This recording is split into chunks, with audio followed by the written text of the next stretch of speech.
When this started, I confess I did not understand. I guess maybe that's how it all turned out to be. Well, such a mess. If you're new here, welcome. I'm Betsy Burris, a teacher, educator, and psycho coach. Every week, I podcast or write on Substack about using your emotions to feel better and teach better. Sometimes you'll hear stories of educators as told to me or sent into the Teaching Through Emotions hotline, all of them discussed with me and my co-host, Joe Johnson. And sometimes you'll hear an interview with someone who offers an interesting perspective on teaching and learning. We unpack it all here on the feed and on Substack. I'm so glad you're here. I am so excited to be talking with Carol Garboden Murray today. Carol is the director of the Wimpfheimer Laboratory Nursery School at Vassar College in Poughkeepsie, New York. She's written a book called Illuminating Care, The Pedagogy and Practice of Care in Early Childhood Communities. A lovely, well-theorized, and I love theory. It's very important to see that it's really well theorized, but it's still a kind of manual for early childhood educators, helping them think about and keep care in the forefront of their work with young children. I have to thank our mutual friend, Sarah Becker, for introducing me to Carol. In the interview Sarah and I did probably over a year ago in season 2, Sarah and I talked about early childhood education and why it has lots of important things to say to teachers at all levels. I've been interested in this for a really long time. I'll link the interview with Sarah in the show notes, but enough already. Welcome, Carol. I'm so glad to have you on. Thank you, Betsy. It's so nice to meet you. And thank you, Sarah, for introducing us. Yeah, Carol and I have been talking about getting together for a very long time, so this is very exciting to finally see you and talk with you. Yes. Okay, I'm going to launch into the first question. It's a new Teaching Through Emotions question, which I'm now going to be asking at the beginning of all my, not interviews, conversations from now on. And here it is. I'm calling it a bell ringer because school's in, and then I clearly need to get a bell, but I don't have a bell yet because that's just how new this is. So here's a question. What's one memory you have as a student from the classroom when a strong emotion changed your relationship with teaching? Wow. Honestly, the first thing that came to my mind was a very negative experience. And it was being in a cafeteria. I was probably in first or second grade, and someone turned the lights out, and it was a big room full of noisy children. And I guess turning the lights out meant you need to stop talking. And I kept talking. And I just remember being scolded in front of this gigantic room of people, being scolded to stop speaking. It was time to be quiet. And I think that changed my relationship with education. It just made it really clear to me how powerful public spaces are for children. Wow. Talk about care and lack of care. Yeah. So much going on there. I'm so interested that it was a negative experience. I wasn't really expecting a negative, but I guess I should. It's exactly what came to mind for some reason. Yeah. Very interesting. Well, thank you for sharing that. Yes. So, okay, well, given all that, how did you become a teacher? And how is it that you became an early childhood teacher? Well, I guess I'm fortunate from the standpoint that I've always known I wanted to work with young children.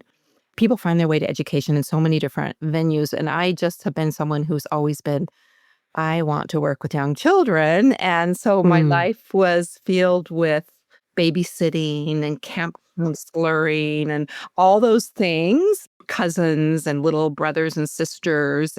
And then as I started studying education, I was like, oh, yes, this is it. This is what I love. This is what I love. So I've always followed that, I don't know, that intuition or that internal compass. And I thought, well, I guess I'll be a teacher.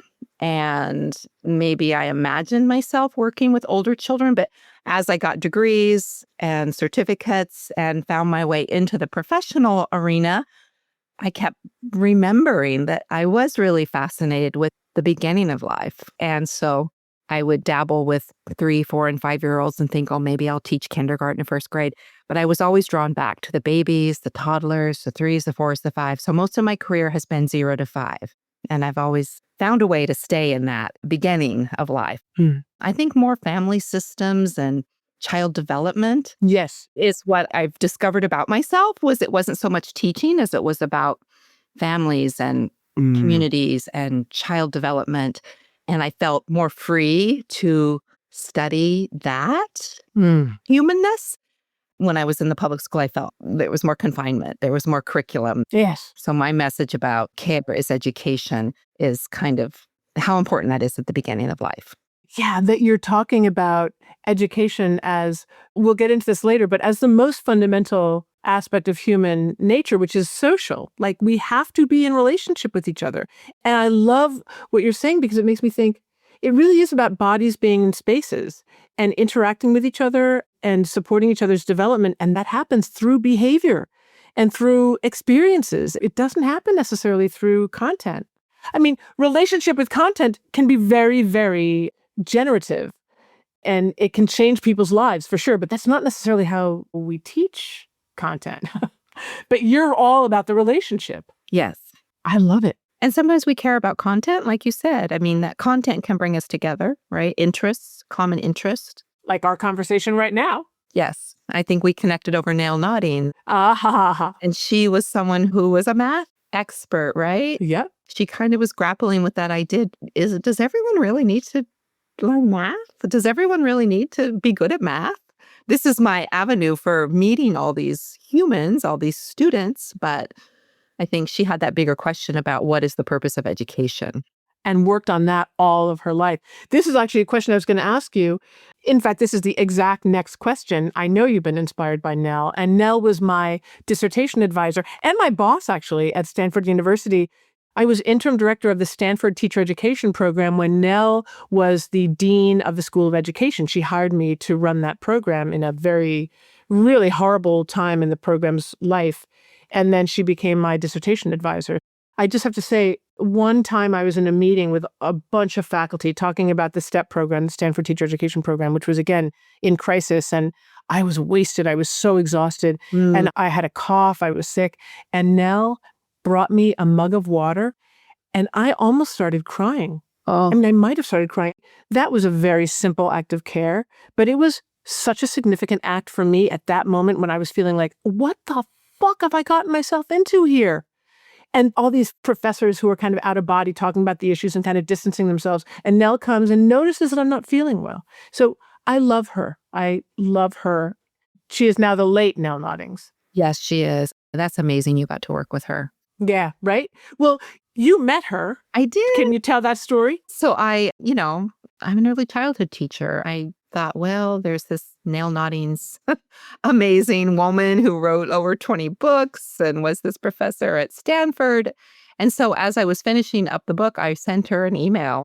I went to grad school, got a master's degree in early childhood education, and never encountered nail nodding, which is interesting to me. Yeah. I found her on my own, probably 15 years after I was teaching, and thought, I really want to figure out how to talk more about care. And so I found her and I was like, oh my gosh, it was just like someone has really been studying this and thinking about this. And there's this whole body of knowledge. And so I wrote her that email, and then she wrote back and said, actually, you're in New York and I'm in New Jersey. I'm not at Stanford. And if you want to come down, here's my phone number. Give me a call. We can have lunch. So that was just wow. So I found a colleague who was also interested in care and had done her dissertation on care. And we drove down to New Jersey and had lunch with Nell. It was amazing. She was 90. She was living in this home in New Jersey. She, if you don't know, she had 10 children. Yeah. So she has a big house, and she had many of them adopted. Yes, 5 of them adopted. And lots of extra children that she's collected along the way. Yeah. So she had some of her, I think, grandchildren and relatives living in the house. She was amazing. She had a very kind husband, also a very caring person. I don't know if you met him, but so he was not alive, but she told me about their partnership, how extraordinary that was for her to have a partner in child rearing, right? When she was having babies in the 50s and 60s. And then became a huge name. She worked at Stanford and at Teachers College and wrote these books. She was one of the founders of The Ethic of Care, right? So she was writing philosophically, and then she wrote a bunch of books on the practicalities of education, again, theorized and very thoughtful. And I can tell you that I remember when I'd meet with her when I was working at STEP, she'd have a yellow legal pad where she wrote by hand. I think she wrote her books by hand. I do too. Just adorable. Yes. And she was lovely. She was just lovely. She took us to her little library in her house, and she had a desk in the center of the room with all the books around, and she had her legal pads and her notes. I have pictures. I took pictures of her. I love it. She was writing a book. She was amazing. Yes, she was. Yeah, what a thinker and what a... Yeah, a kind, well-bounded, really, really lovely person. Really kind of saved my life in terms of getting my dissertation done there. That's just such a fun point of commonality, this kind of adoration of the same person. I mean, I don't adore that many people, but Nell Noddings is one, and it's really fun to share that with you. And I'm jealous that you went down. I thought so many times about going down and visiting Nell, but I felt like it would be such an imposition, and I love it that you did it because she clearly was open to it and loved it. She was just so open. Yes. Yeah. She had a salad from her garden. We had wine. We sat on her porch. She's just amazing. She told us stories about all the people, right? Oh my God. All right. But I met you, so that's good. Okay. Now we're going to move into your book, Illuminating Care, which I have right here. Your thinking in this book is based on 7 lamps, as you call them. What are they? Yeah. So I was just reading Care Ethicist and trying to kind of write my own care stories. And I felt that the message, a lot of times when we read about care, the message is that it should not be normative, that it doesn't have a guidebook or a manual, that it is sort of an embodied, situational kind of knowledge. So it causes us not to study it. But yet there is a core body of knowledge. All the care therapists talk about attunement and listening and presence and boundaries and respecting the direction of the other. And so there are these wonderful things that everyone who studies care comes upon. Yet there is this way that I felt people were analyzing it that freed it from hierarchies and checklists. So as I was reading about care and writing about care, I thought, like, how can I language it or organize it in a way that maybe it could be like concepts? And so I had like a tree with branches, and I had drawn like a garden, and I couldn't figure out what kind of metaphor to come up with. And there was something, I think my husband was reading an old book called The 7 Lamps of Architecture. And I said, lamps. I said, lamps. And I had 7. I had it broken into 7 categories. And I said, lamps. That's perfect because it's domestic, right? And it's cozy. And a light, if you put 2 or 3 or 4 lights together, they all blend and become one. Because when you talk about care is education, or care is a right, or care is a partnership, it all turns into one thing. Exactly. The child, it's hard to categorize learning. It's holistic. So I love the lights. And the lights, I think, because the reason it felt really like the right kind of metaphor for me is because care has been hidden. And I felt like we needed to shine a light on care. Love it. So the 7 lamps of care, you just mentioned 3 of them. Yes. Partnership. Yes. Education. Care is education. Care is a right. Partnership, art, a science, and care is like our humanity. It's what makes us human. And it's embodied, which is also really important. Yeah. I just want to say care is a right. I love that. You say in your book, I mean, it's right here on page 21. I've underlined it. Children do not need to earn care. Yeah. It's just like, I guess I would say, again, we'll talk about this later. I'm not sure anyone does. I'm not sure anyone needs to earn care. No. And care is a partnership. Boundaries, you mentioned, super, super important. Like partnership means, yes, absolutely connecting with each other, but it does not mean fusing. It does not mean merging into one. We have separate bodies. We have separate needs. And that is one of the things that I remember from Nell's ethic of care, which, by the way, I'll link to in the show notes, that she said that the care relationship is a reciprocal one. Yeah. That you have the one caring and you have the cared for. Yes. I guess it's not really caring if it doesn't land, if the cared for does not acknowledge that this has happened. Yes. Which is a very interesting way of thinking about it. I think so many women just send it out. We send out the care and don't expect or receive acknowledgement. Yes. Which means we're not caring. What does that mean? What are we doing when we're actually engaging in acts of love that are not even noticed. Right. I mean, do you talk about that at all? I do. I mean, I grapple with all that. And I feel like this last 4 years since the book came out, I understand that better. I think that care is complicated because of, Nell will say it's reciprocal. And I really rely on that relationship of the partnership.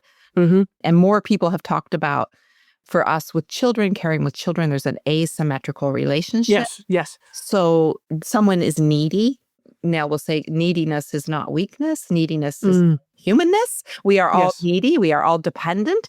And so there's been a lot more writing about that dependency relationship. You need more ethics. You need more morals. You need more of a standard if you're going to care for someone that is dependent. The more dependent, the more ethical you need to be, right? Because the Wow. power dynamic. Yes. That's something that I grapple with, because also sometimes care doesn't feel reciprocal because care becomes a burden. And so I try, when I talk about it, not to make people feel guilty when care is a burden, when care is, if you've just changed 10 diapers because you're a toddler teacher, or you've just, whatever, the burden that is placed on us to care, care is being mistreated in our society. So seeking this reciprocal relationship where your care lands, where your care is received, where you are receiving that regenerative power of care because of the partnership and the exchange and the dialogue, that requires a healthy care environment, right? Yes. So many times families are burdened. If you Yes. have a financial burden, if you have whatever burdens are placed on you while you're caring, it's a very slippery slope where we use care inappropriately, perhaps power over people when it's in a kind of dangerous territory and we're not really caring with that kind of attunement, that partnership. I love that. You're making me think that, in fact, there are many caring relationships that are not reciprocable, like caring for a parent with Alzheimer's, or caring for an infant, or caring for a child, or caring for a teenager. Yeah. So it's true that is what Nell talked about, I think. Yeah. You're extending it to another area that I think about, especially with schools, and that is what I call a hierarchy of care, which is not a hierarchy of power. It's the idea that I care for my children or my students. Someone's got to care for me. Yeah. And it may not be them. I can't actually expect the people who are dependent on me to be a developmental partner to them to actually give me anything. That starts getting, I think, unethical. Yeah, I think we can expect, because, I mean, it's complicated, but I think we can expect from babies, from people with disabilities, from elders, I think we can expect joy when we care for them. If we are supported, joy is love and attachment. Those are the gifts of care, right? So in that way, it can be very reciprocal if we are supported, right? Because this kind of dependency care, it is a labor. And so there is a finite resource. Yes. It's not like, oh, I care for the planet and I care for, the children in Gaza, and I'm doing humanitarian work and I'm sending money. That's all beautiful care, but that feels infinite, right? It feels like we can just keep caring. I mean, the crisis is finite and people are losing their lives. It's real, but there is a sort of advocacy care. I care about good works. I care about peace. That feels infinite, but this kind of dependency labor where we are kind of giving of ourselves is finite. So we need to be cared for. We need to be cared for when we're caring for others. Yes, exactly. And that's one of the problems with care, that when it's hidden and feminized and basically politicized, like we want all this free labor and we're not going to acknowledge it because it would change everything. It's a very difficult task to maintain. I just also want to say to you, have you ever heard of Riane Eisler? Yes, she's great. Yeah, the care economy, right? Yes. Which is sold out. Yes. I have not been able to get that book. The Chalice and the Blade when was that written? Like 40 years ago? Yeah, right? So those will be in the show notes too. Riane Eisler talks about just really important stuff. And she actually has written a book about a care economy, which is something I also have been thinking about for many years. I remember, this is another Stanford story. I was at a party once as a grad student with a bunch of B school students. And I was talking to some guy and saying to him, what would it take to have an economy that's based on care? And I can't tell you how fast he got away from me. Like, that was a non-starter conversation. But now Rihanna Eisler was writing about that, and I think she's on to something. She's amazing. Right? Yeah. Very interesting that you know her too. Yes, she's pretty amazing. And all these women who are theorizing care, there's some great men doing it right now too. They always say, like, we're not talking about something new. It's like care is a reclamation. Yes. Nice. There are many cultures that have centered care. Yes. Yes, yes, yes. And Ryan will talk about the history, right? Yes. That, what does she say? The opposite of patriarchy is not matriarchy, it's partnership. Yes. It's dominator versus partnership. She doesn't talk about the power. Again, the power over. No one wants power over. And Carol Gilligan didn't say that a different voice is a woman's voice. She said it's a different voice. It's a voice that hasn't been heard in the patriarchy. Yes. So once we start speaking about care and relationships and emotions, the men are joining that conversation. It's a human voice, but that voice has been suppressed, right? Exactly. So bringing care out of that domain of women, right? Out of that hidden domain, reclaiming it, saying it loudly and clearly, and also theorizing it. Yeah. So that it's more substantive for people who need it to be substantive. And so that leads me to another question about the 7 lamps. What is the difference between care as art and care as science? Or what are the differences? Yeah, I thought care as an art, just because when I'm working with children and a community of educators, I see the art, and to me, the art is this ephemeral stuff, this invisible stuff that happens, the way that the educators use their body to gain eye contact with the children, to connect. The art of being with another, I think that is the invisible stuff, like tone of voice and eye contact and touch and body position and pace. I think all those things allow us to be attuned to children and one another, slowing down. And I think it's like in our setting, we try to use beautiful materials to make, a tablecloth, because we want to say, like, hey, this snack experience, this meal experience is just as important as the story time, or just as important as the numeracy lesson that we did. How do we use materials to, like Nell would say, like, can school be more domestic? Yeah. How do we learn to care for each other while we're at school? Yes, yes, yes, yes. There's an art to creating that community, but I also feel like it's not always beautiful. So I always make sure to say that it's a process, it's an embodied art, and it's a practice. So we're practicing, just like we have to practice care to get better at caring. Yes. So it kind of breaks us free from, care is natural and it's something that nice old women do. Yep. Care can be for anyone and you can practice it. Yes. And it's hard. It is hard and it's messy and we grapple and we fumble and we are clumsy, but it's beautiful and it's art. And I think that when we lean to the science when we're grappling, instead of saying, this is the way we should always be with children around care rituals, like if it's nap time or meal time, because this is the way we were raised, we might say, hey, what is the science? Yes. What does the brain research say about attunement? What do the nutritionists say about attitudes towards body and food? What do the occupational therapists say about posture and learning and movement?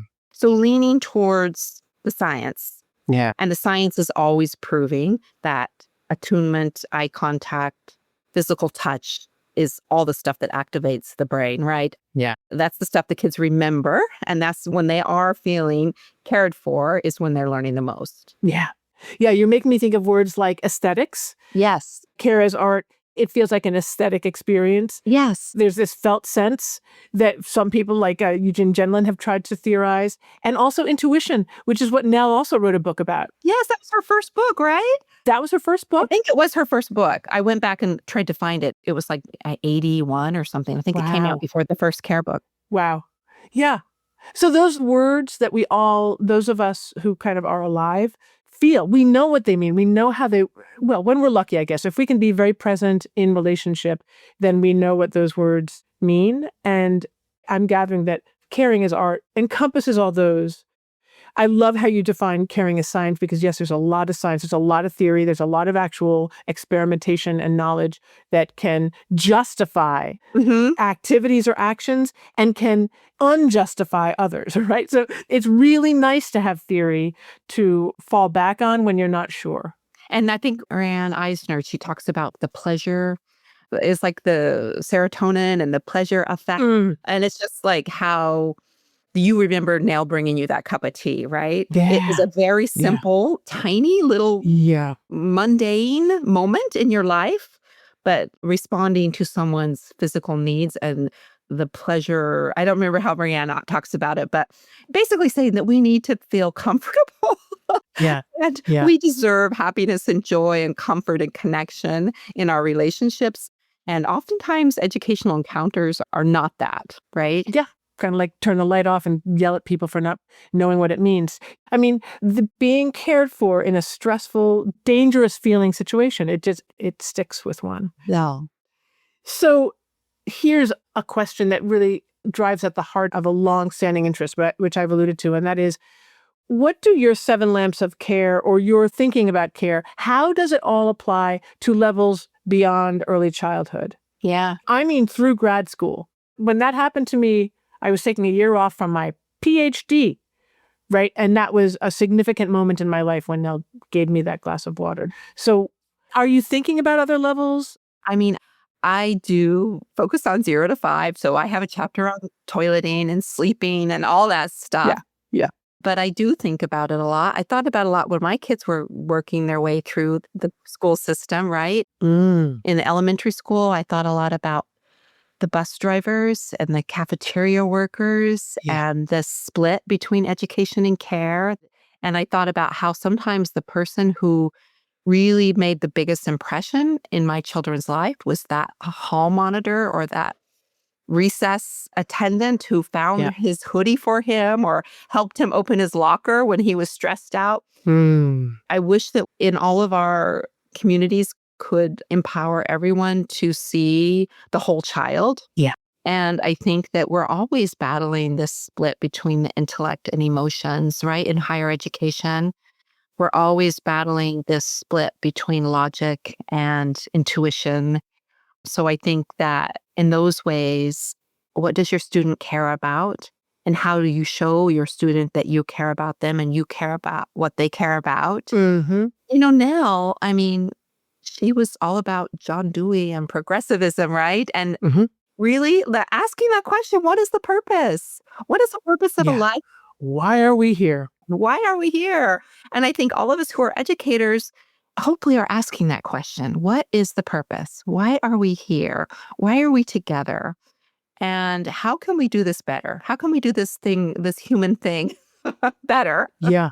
And I think care breaks us out of some of that Hmm. neoliberal consumerism. We have to teach because children will become something. Yes, of course, we're all becoming something, but right now we are here.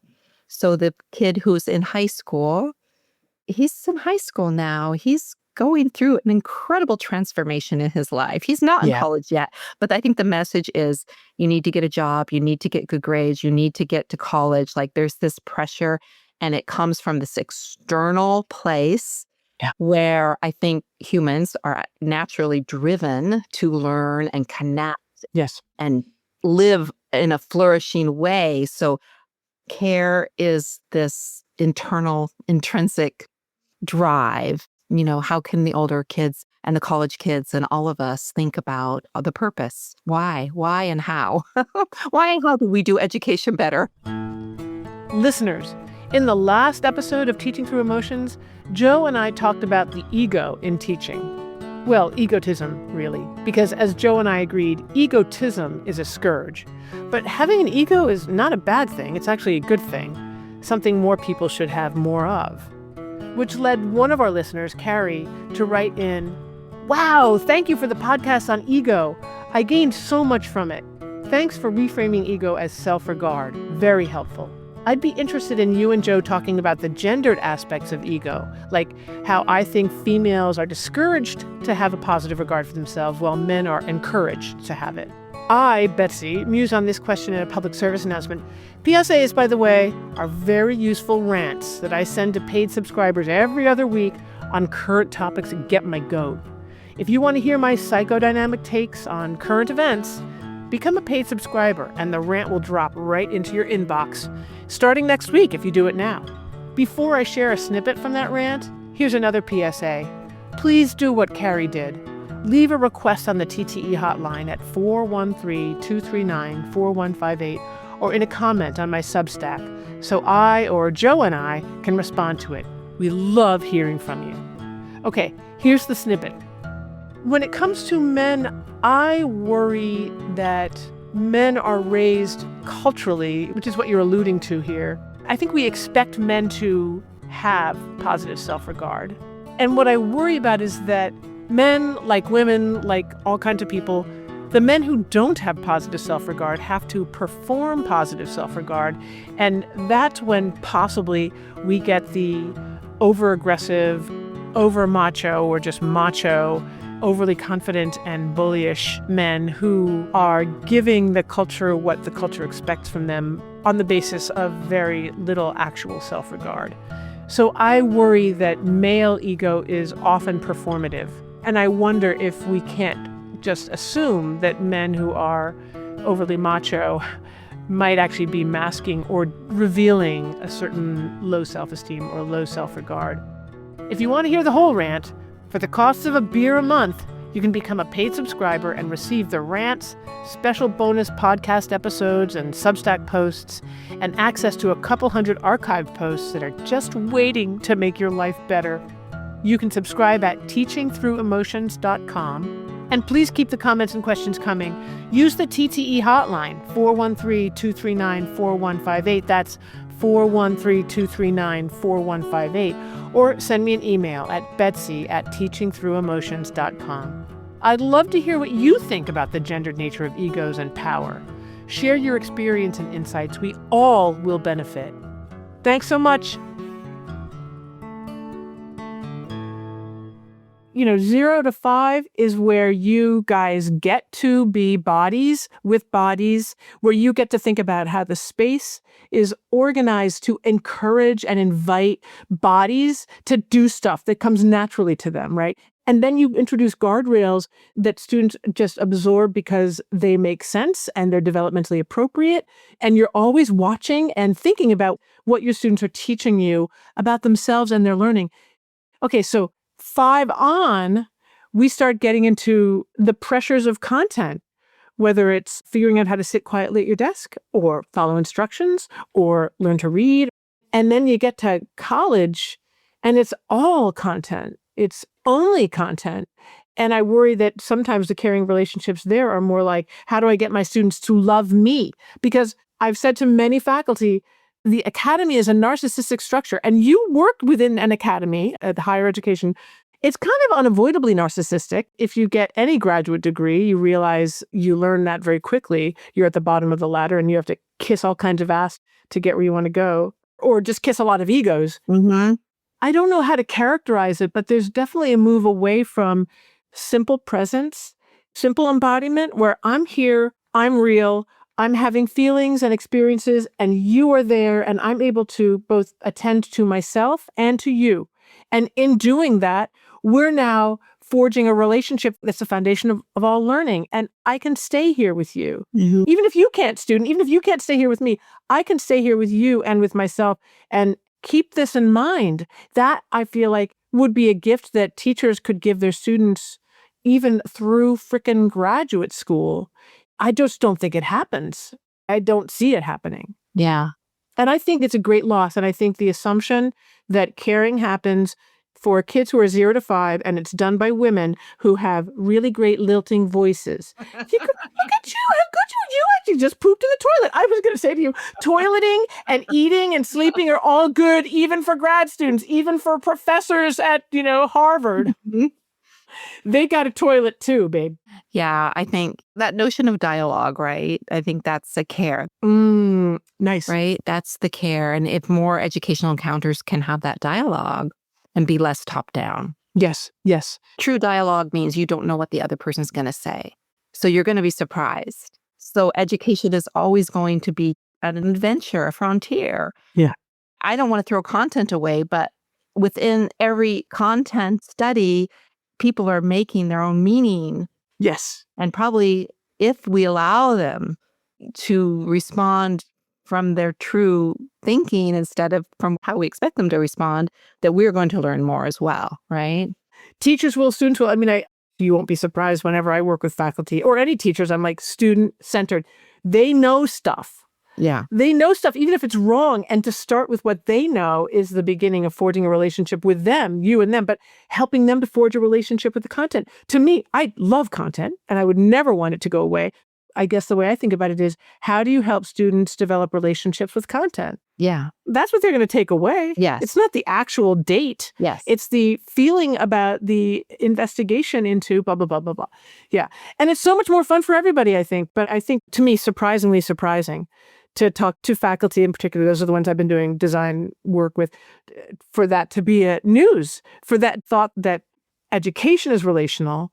And if you can focus on the relationship, then care becomes an issue. Care becomes possible, because that's just one of the types of energy that we send along the lines, right? It could be so much more enjoyable for everybody. But you have to have good boundaries, which is another thing that you bring up. Yes. Because if I start caring for all my students in ways that suddenly I'm available to them 24/7 and they can use me any way they want, that won't work. That's not sustainable. So I have to have super good boundaries.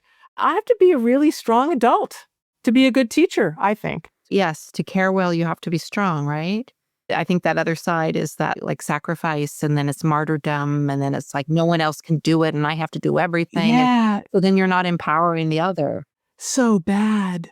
Right? Yeah, then it's about you. Narcissistic structure. Right? And people think care is like coddling, but it's no, care is like participation. Care is participation, and it's dialogue, and it's engagement. It's democratic, you know? And it's seeing, it's being present and noticing, Yes. and actually giving to the student what you guys know is essential for young children, but it's essential for old children too. And that is seeing you accurately. Yeah. I'm seeing you accurately. And I'm really happy to reflect back to you what I see, good and bad, but keep it open to, well, tell me what's going on inside you. This is what I'm seeing. Yes. I don't know what's happening in there. What's happening in there? Talk to me. Yes. Right? Yeah. That is perceived as caring. That's what Nell pulled off her bookshelf. She was showing me her library. She pulled off Martin Buber. Martin Buber.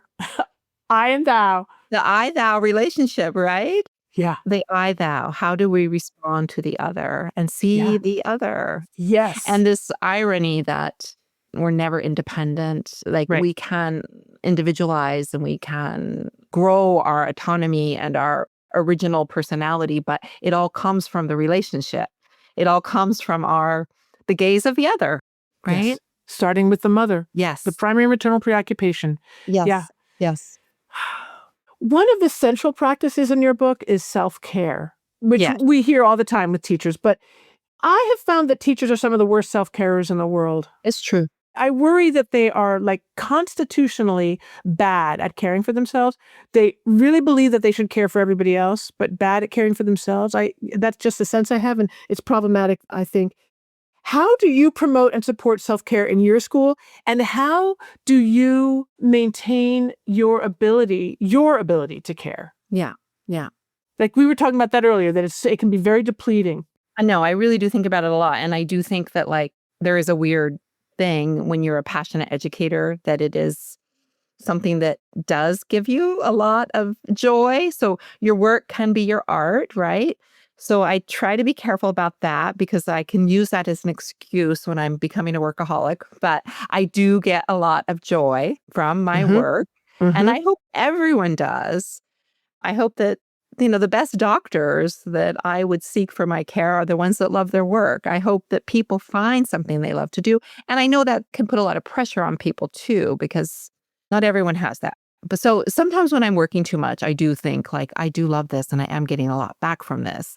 Yes. But having said that, I do think with educators, for me, I try my best to make a healthy environment at work. And in a childcare setting, in early childhood 0 to 5, that means giving people generous lunch breaks because of the dependency labor. We can never walk away from our group. We have to Yep. have someone cover for us. So Yes, it's yes, really yes. difficult for teachers not to be able to get a lunch break or not to be able to go pee or whatever, Yep. you know? Yep. So generous lunch breaks and planning and prep times and reflective meetings. How do I build a community where we are not isolated from one another, but we are thinking about our work together? So I hope that that helps teachers from taking the work home with them. I know we all take kids home with them and we think Yeah. about kids a lot because we care about them. But how can I build a reasonable expectation so that teachers have time during the day to see that reflection and dialogue and planning and collaboration is valued, Yes. and not just because I want you to be a good teacher and do a good job, but because you're human. You're human. Like you Right. matter, and that's enough. Yeah. So how do we create humane environments for educators? Yeah. Because we Yeah. do put a Yeah. lot of work on educators, right? Sometimes Yep. the demands are unreasonable. So I think it takes a lot of autonomy to be able to step away from unreasonable demands. And I don't know which comes first, the cart or the horse. The demands are unreasonable because the care isn't there. Yes. And you're being very generous, and I'm sounding ungenerous, but of course, I love teachers. I love teaching, and they are my focus of my working and even emotional life. But to notice patterns is not to denigrate them or the profession. And I worry that educators at all levels become so pressed by more external expectations and also thoughtless mandates that are not based in care, are not based in actual knowledge or understanding of what's going on in schools, but are fueled by other anxieties and really other issues that then get funneled into education as if education were the silver bullet, right? I mean, it makes sense. Education is a really important place where a lot of important relationships are being enacted every single day, but that does not make it a place where, and it's populated mostly by women, primarily, especially lower All levels. of the world's problems, right? Exactly, exactly. So it is those pressures that make it so hard to be humane and human as teachers are also felt by administrators, are felt by legislators. It's just, where does it stop? I know. And what does it take to be a teacher or an administrator who is so frazzled with all of the expectations and are overwhelmed and burned out, a word that's now being bandied about? It's October-ish, and that's when teachers start feeling burned out now. How do you stop and administer that self-care? Or I always say to teachers, you need to be cared for. Yes. Self-care is great, but for caregivers to now implement self-care, like that's the last thing I can do when I'm done caring for everybody around me. So Yeah. being cared for is important. And it sounds like that's a value that you bring to your directoring. Yes. Well, how do you find that community that aligns with your values, right? I'm sad that educators are having to spend so much energy advocating for what they know children need, right? And that's Yes. taking away from the art of teaching, right? Yes. And the agency they could have to make decisions in their own classrooms based on what they see children need. So Yes. Yes. that, again, it's like that acknowledgement that the world's out of balance when Yes. you're in an environment like that. And how can you find a school that aligns with your values? That might be getting harder and harder. Yes. I think in my experience, it's harder for institutions who actually are value driven, the correct values. Still, they can't control what comes in the door. And as you say, the world is out of whack, and students are coming in out of whack. And teachers are not necessarily prepared to care for students who are making themselves uncareforable because of their behavior is so kind of crazy, but also students who are so damaged that they can't even accept the care. They don't see it as care. It's gotten crazy inside schools. Yes. And it's not the teacher's fault, and it's not the administrator's fault. And how to support teachers, that's my work, is to support teachers in figuring out how to forge relationships with their most difficult students because they need it. Yeah. They need it. So self-care, cared for, it sounds like your approach to it is to embody care in your workplace, to set up the conditions just as your teachers do for their students, for their children. You set up the conditions for your teachers. What about you? I mean, what conditions do you set up for yourself?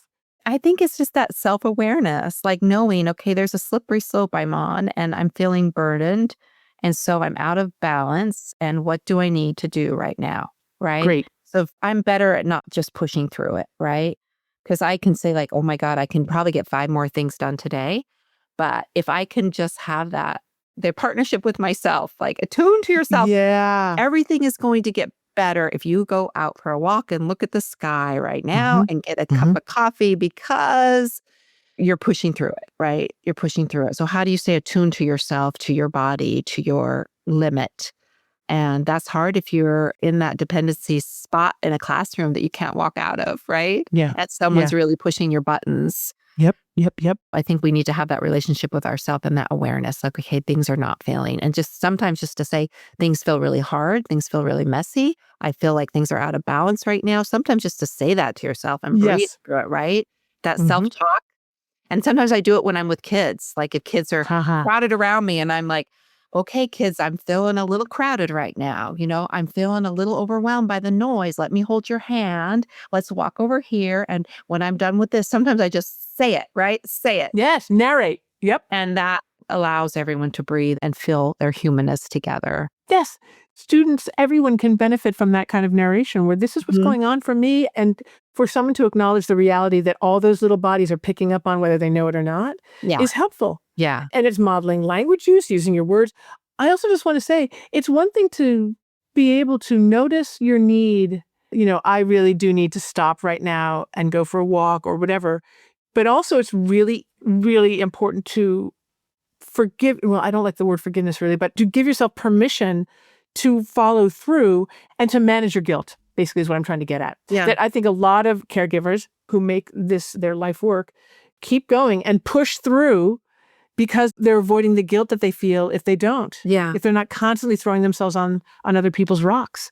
I think we have to always evaluate our vision of ourselves and the work, because I think as women, there is a tendency to say, oh, motherhood is beautiful and teaching is wonderful and I'm going to make a difference and I'm going to change the world. And men might have these images or these idyllic romantic notions of what it means to live a purposeful life. And I think with care and with human work, we have to say, sometimes it's beautiful and sometimes it's not. Sometimes it's really hard. And there's something in the middle here that anything that is worth working for is going to have a lot of challenges, right? Yeah. And so I just find myself oh my God, I love this work. It's so beautiful. And then I'm devastated because a parent's complaining about something or a child is misbehaving. Remind yourself, hey, there's this middle place. Yeah. Which is the messy process, human work, you know?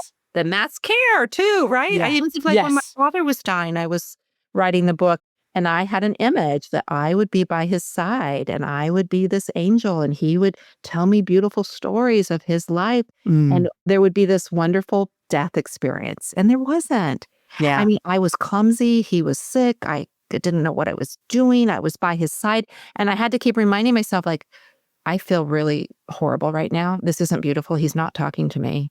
Yeah. And, I'm fumbling. I'm clumsy. I'm caring. I'm the one here with him. I am so fortunate that I get the one here, but it doesn't feel beautiful and perfect and idyllic.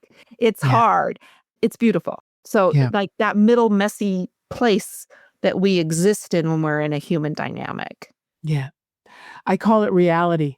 Yeah. Right? And I'm not trying to be flip. It's reality is what we're trying to deal with. And it isn't idyllic all the time. But man, to have the chops to be able to take what comes and to accept this is reality and to acknowledge it in a way that is actually relieving. Yeah. I'm feeling really awkward and clumsy right now. I do not know how to accompany my father through death. Right. And damn, that's real. And so I'm just going to do the best I can. I'll grab onto what I can love in myself and love about the process. And I'm going to notice what I hate about it. That care approach it breaks us away from fixing, and I think education is not fixing. And that's what people put on us. There's a literacy problem. There's a poverty problem. There's a blah, blah, blah problem. And all those teachers better fix these problems. Exactly. It's care and education is not fixing people. It's not constructing people. It's provisioning a territory for humans to grow, for humans to become, for guiding, for encouraging. So I think that care approach means you're not a fixer. You're not a fixer. Yes. Love it. Okay, I'm going to write that down. You're not a fixer. You're growing others. You're guiding others. You're encouraging others. You're not a fixer. I have to remind myself that when I'm in a difficult conversation with someone, like, okay, it's time to stop, Carol. Like this conversation isn't going anywhere. And that took me a long time. Like, this is the end of the call. Like, I'm not going to fix this right now. Right. I see you. I hear you. Let's go for a walk. Yeah. I will let you be you. I will do what feels right to me.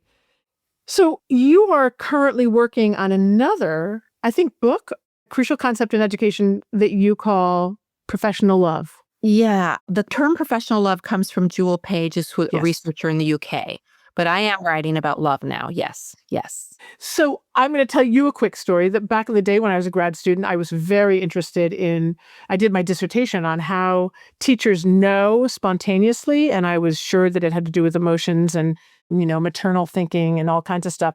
And because I was so, at that time, this was in the 90s, I was so opposed to the prevailing metaphor, which was basically the brain is computer, the body is computer. And now it's like, for educators, they're saying, you're a brain architect. And I'm like, you know what? I'm not constructing someone else.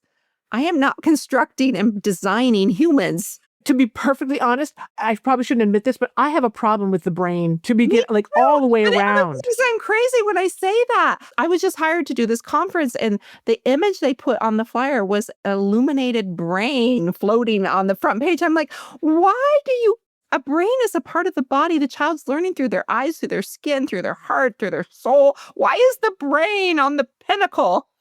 And the brain can lead us astray. I mean, I work with clients all the time and say, stick with your body, babe. Your body knows, right? Yeah. So your project was how people know things? How teachers know in moments of spontaneity. And I had a theory called enactivism. I was very interested in looking at teachers, and I still do. I look at everyone now as fully embodied, and cognition is fully enacted. Cognition is enacted. It's known, through your body. And your brain, as you say, is one part of your body. I mean, your gut also has a whole lot of nerve or axons, right? So neurons. So anyway, that was my theoretical foundation. And I was really interested and I talked to teachers about how they knew. It was epistemology. How do you know? But it had nothing to do with the brain. I wanted to know about their bodies. You're not hooking them up to the electrodes to see the lights go off.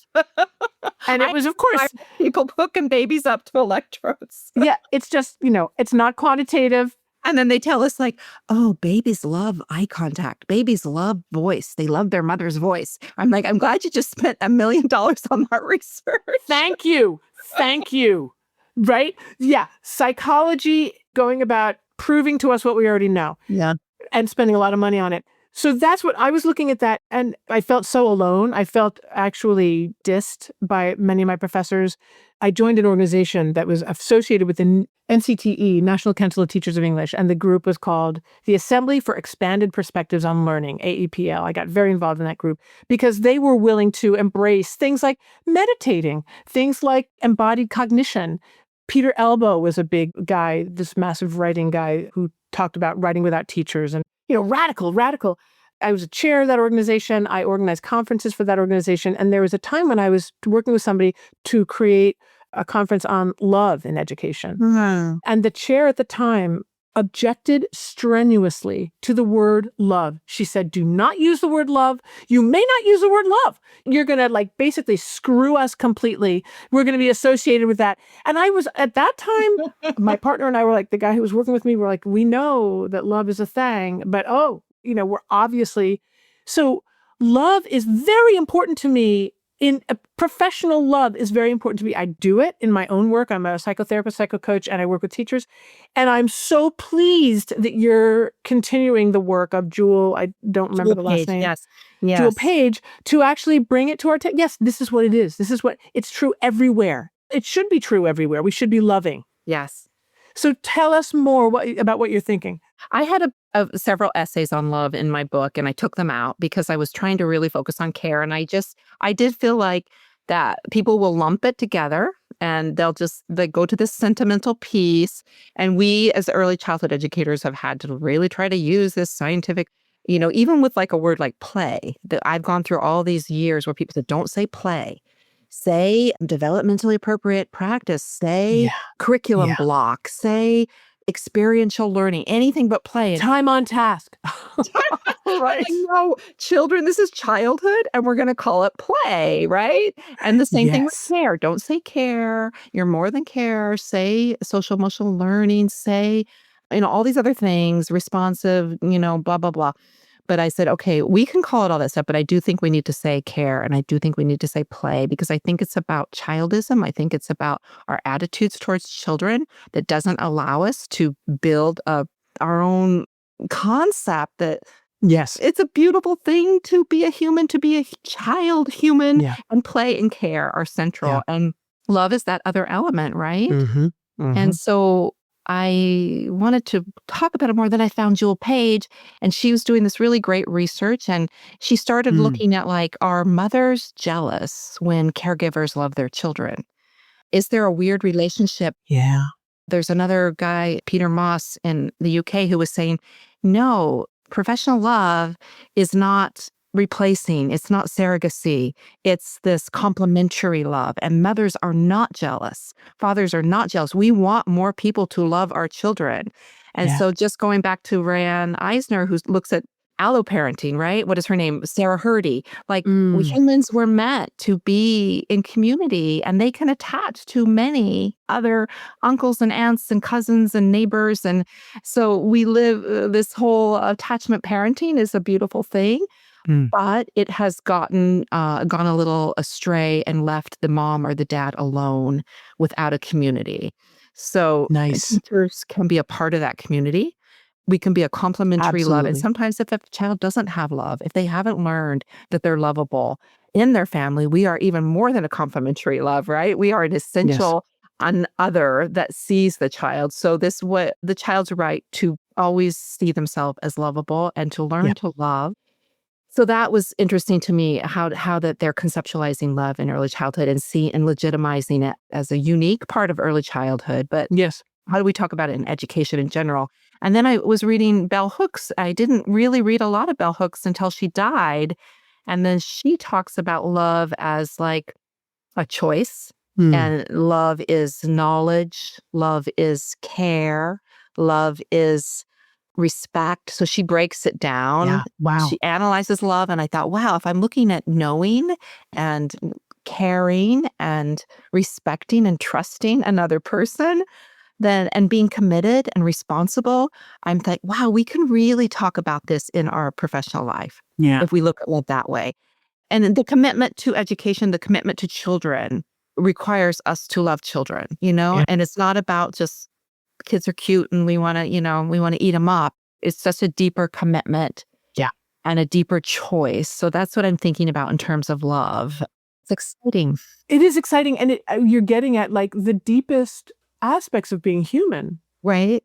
I mean, being human is also to think and to invent and to, Yes.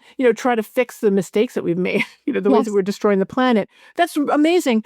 But I think what you and I will agree, the image that's coming up for me is we're still bodies with our feet on the ground. There's still kind of a need to plant ourselves in a way that allows our core experience, our core strengths to flourish, to radiate.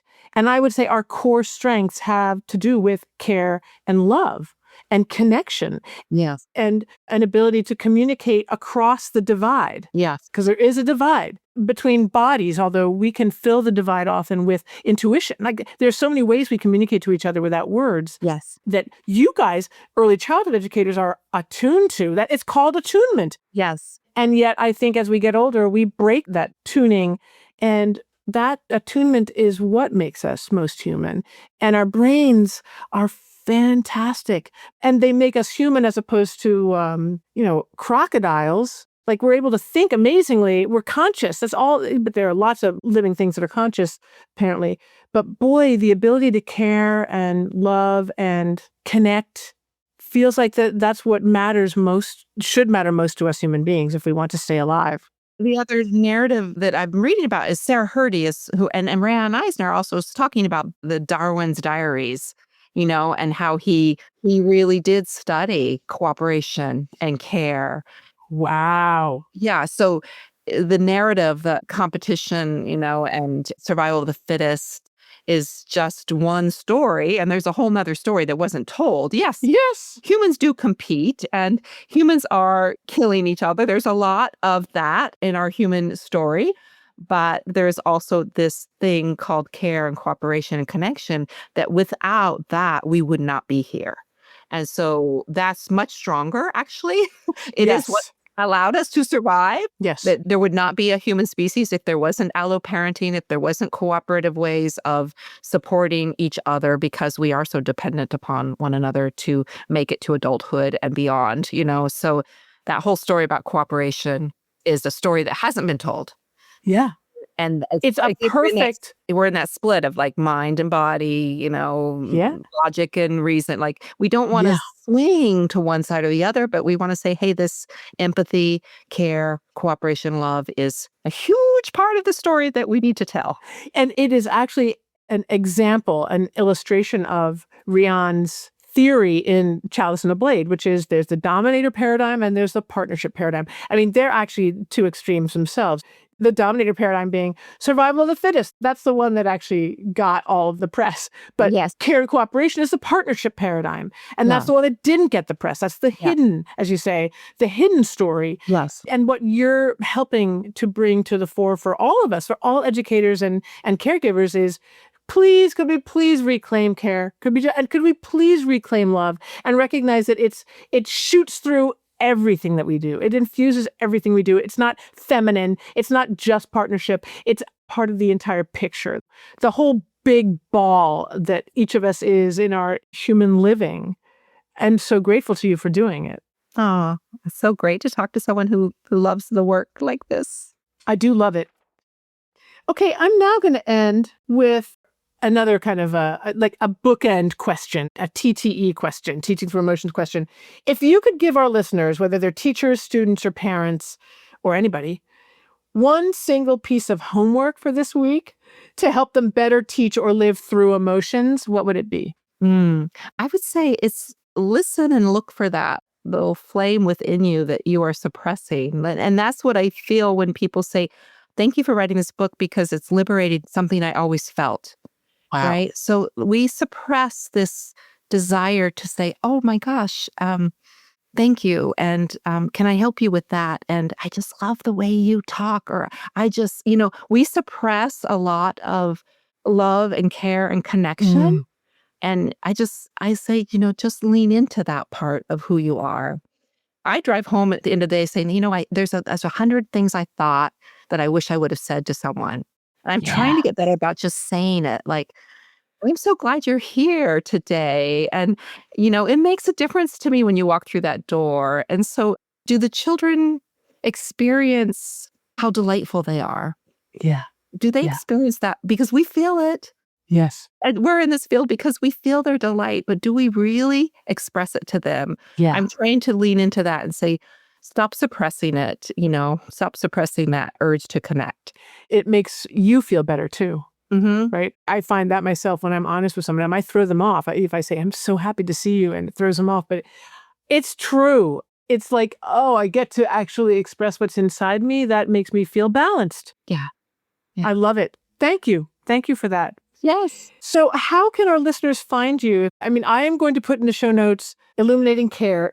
If there are any other publications that you can share links with me. Yeah. I'm not that great on social media, but I do have a website, a very old website where I try to put up my articles, carolgarbodenmurray.com. So you can find all my articles there. A bunch of my articles are there for free. Perfect.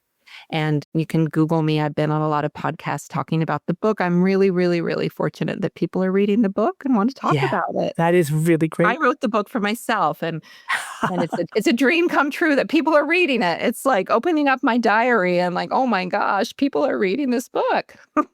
Such great news. I'm so glad. It does. It's like, it's one thing to do something for yourself, but it's another thing to get feedback from the world that you matter. Yeah. Talking to people like you, I've learned so much about care and love. Awesome. Well, I want to share my takeaways from the conversation. You might have some, but I've been scribbling through our conversation. And these are some of the things that really, really stuck with me. This notion that care has been hidden. I think it's really important to be paying attention to. It doesn't mean it doesn't exist. It just means it hasn't been acknowledged, and we need to be acknowledging it. I love this notion that the more dependent the people you are caring for are, the more ethical you need to be. Yeah. And I would read that as the more boundaried you need to be. I just think that's really powerful. I like it that you said you are getting better at not pushing through your overwhelm. I love the notion of partnering with yourself, partnership with yourself. We caregivers have to be thinking about this because we're very good at partnering with everybody else, actually, giving ourselves, but to be in partnership with yourself. Again, I also often talk to my clients, get in your body. Your body is a massive resource for you, and you can't all do it up here. You can't all push through it with your brain. You have to be in your body and learn how to both listen to it, respond to it, and survive the guilt that you're doing that you're caring for yourself. And then you're not a fixer. I think please put that on a bumper sticker, and for all teachers and for all caregivers. And then I love this. Darwin studied care and cooperation and connection. And of course, once again, that was the hidden story. Yes. Yes. It's so good. Love it. I would just say, think about the word care and how it has been separated from education. That's also an intentional narrative. And yes. And even in nursing care, we used to be nursing care, and they went through a big thing where we're nursing science because care is gendered and care is soft and care is weak. And now they're reclaiming nursing care. That's good to hear. Care. There was the disability rights movement. They rejected the word care because they said, we are whole people. We don't want to be patronized. We don't want this paternal notion that we need to be cared for. So we call it personal assistance. But now they're reclaiming care. Love it. And education, I think, needs to reclaim care. Yes. We need to reclaim it as one of our roles and think about why we have really the reasons it's been suppressed are quite sexist. Yes. Childism, I think it's a rejection of children. It was a rejection of humanity. It's a rejection of women that we have said care is not a part of education, that we're teachers, not babysitters, Yeah. What does that mean? Yeah. We're whole humans. So just how can we reclaim care? How can we join the care movement? Yes. Thank you so much, Carol. It's been a pleasure to talk to you. I love talking to you. You were great. TTE is a Podvision production, created and hosted by me, Betsy Burris, and co-hosted by Joe Johnson. Production and audience development support from Julian Androkaya and Andrea Koskay. Crucial editing by Brad Wells. And the music, which makes me smile and dance every time I hear it, by Tom Burris of Jabbering Trout. Thanks one and all. If you like this episode, text it to a friend. And if you haven't already, sign up for my Substack, where you can become a paid subscriber and get all kinds of goodies, including exclusive podcast episodes that will change your life. That's teachingthroughemotions.com. Thank you for listening. It's all true.